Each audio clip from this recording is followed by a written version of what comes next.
if a dude speak his mind about transgenders and all that, and he get automatic counsel, how you feel about that? First of all, one, we're supposed to have freedom of speech. Number two, if you free to go and push whatever it is that you believe, I should be able to push what I believe. Like, let's be clear here. These are women in this room that I automatically have to address you as one when they have to fight to literally be the actual one that they are by nature. Hold up, let's make this clear. Because I know a lot of people argue about it. Women are women because they have a womb. You ain't got that. I get it. Trauma is a part of this. I get it. Certain feelings, chemical castration, mental manipulation. That's a lot of factors. That's why a lot of males have grown up with this mentality, feeling like they're a woman. But you have to face it and stop lying and just say, it's just how I was born. No. Look at your history. Look at your childhood. Look at everything that happened around you. Look at your diet. Look at the chemicals that were injected into your body. Is it love? Because I got people I know who are trans and they tell me, like, you're right, ain't no judging, and there's no hatred whatsoever. But the canceling is real interesting to me because you don't cancel the people who promote things that kill your people. You don't cancel the people that promote things that attack women, attack the children, manipulate the men, destroy the family. You don't cancel that. You don't cancel. Hi, everybody. So, I fell down a rabbit hole with this one. I saw it today for the first time, and I just was like, how do they come up with all of these transphobic, homophobic, anti-LGBT? It's always black people, black men and women who are heterosexual, just obsessed with explain away how the world has become all of a sudden overwhelmed with black trans people and black gays. As if way back in the biblical times, the Bible talks about a house of 1,000 prostitutes, and all the things that was happening back in the days when Jesus walked the earth was happening just like it is today. So when it comes to overhyping, scare tactics and explain-aways, these people do the mental gymnastics. And I just always wonder, well, where do they get it from? And then I saw this and I was like, okay, it's 2025, Project 2025, Project Esther. Okay, well, when it comes to black people who hate the LGBT alphabet soup, they always align themselves with people who hate them. So watch this. Hold on. There's atrazine throughout our water supply. If you, in a lab, put atrazine in a tank full of frogs, it will feminize every frog in there. I don't like them putting chemicals in the water that turn the friggin' frogs gay.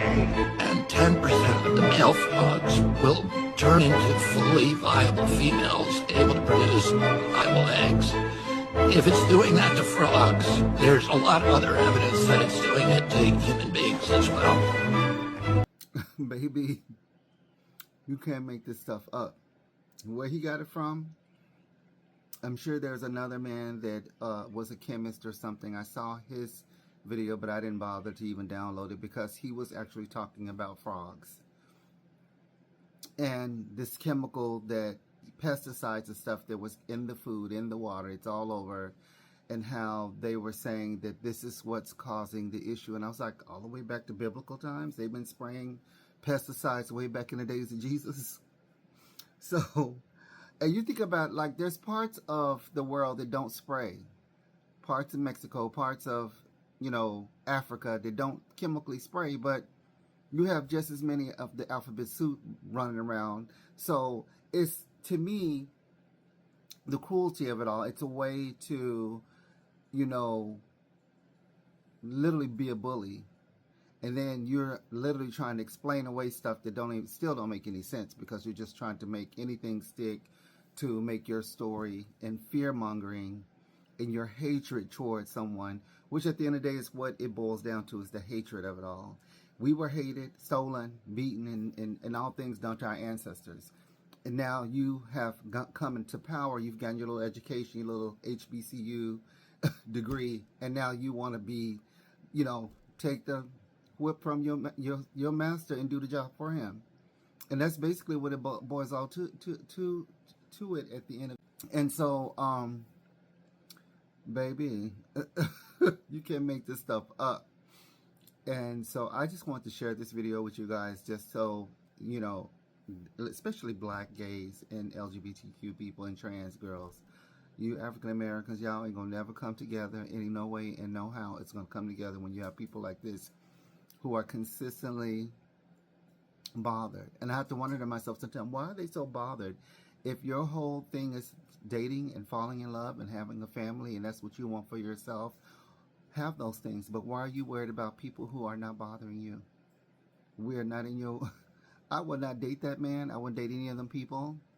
I don't even want to be around somebody like that. I want to eat your food. I don't give a fuck about you, your kids, your wife, your family, your community. No.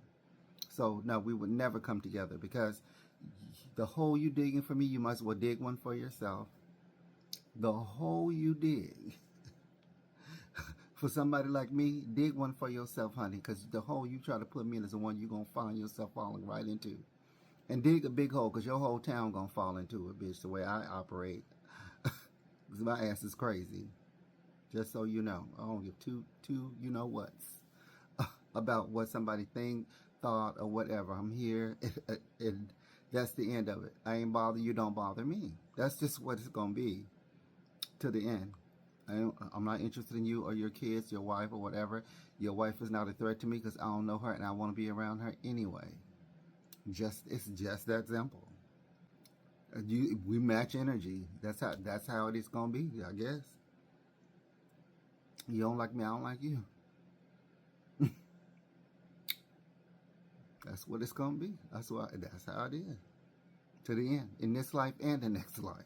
In that next portal over there, in that life too. Let's keep it going on the River Styx, bitch. I don't even care. So, like, share, follow, leave a comment. Do y'all know about this chemical that's just turning everybody into powders of sprinkles of candy?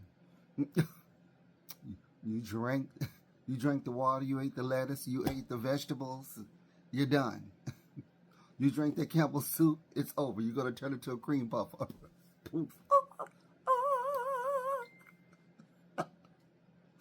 You can't make this stuff up. And look who they got the information from.